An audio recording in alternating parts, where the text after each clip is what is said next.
Les responsabilités partagées sur AWS. Salut, je suis Thierry de l'informatique sans complexe. Et ensemble, nous allons voir qui est responsable de quoi quand on utilise le cloud AWS.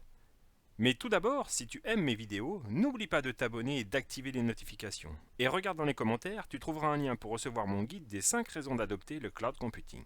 Pour déployer une application sur le cloud AWS, tu vas bien entendu utiliser plusieurs services AWS. Par exemple, tu vas lancer une instance EC2 et installer ton application. Tu vas peut-être y ajouter une base de données relationnelle RDS et pourquoi pas faire des sauvegardes dans un bucket S3.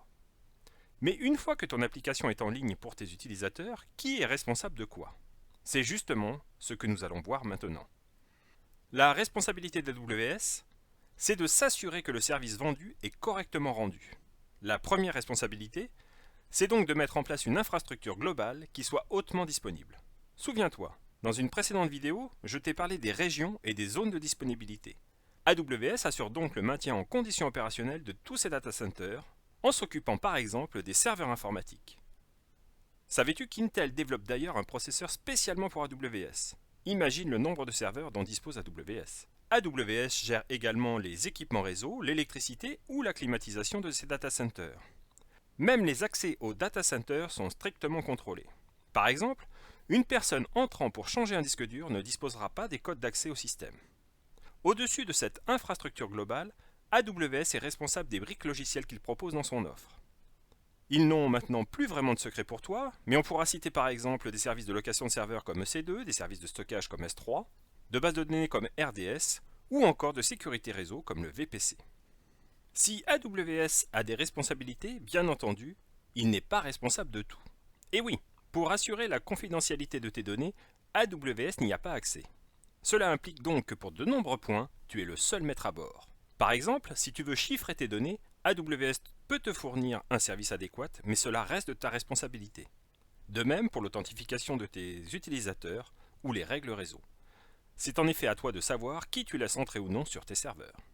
Ensuite, tout va dépendre des services utilisés. Si tu loues une instance EC2 par exemple, même si AWS te fournit un système d'exploitation installé au démarrage, tu es responsable de ses mises à jour. AWS n'ayant pas accès à l'intérieur de ton instance, il lui est impossible de le faire pour toi. De même, si tu mets en place un firewall, c'est à toi de le configurer. Si tu utilises plutôt des services, alors les mises à jour de ceux-ci seront effectuées par AWS. Par contre, leur configuration et leur utilisation sont de ta responsabilité. Tu es également responsable de la gestion des accès à ton cloud. C'est donc à toi de t'assurer que n'importe qui ne peut pas se connecter à ta console, par exemple.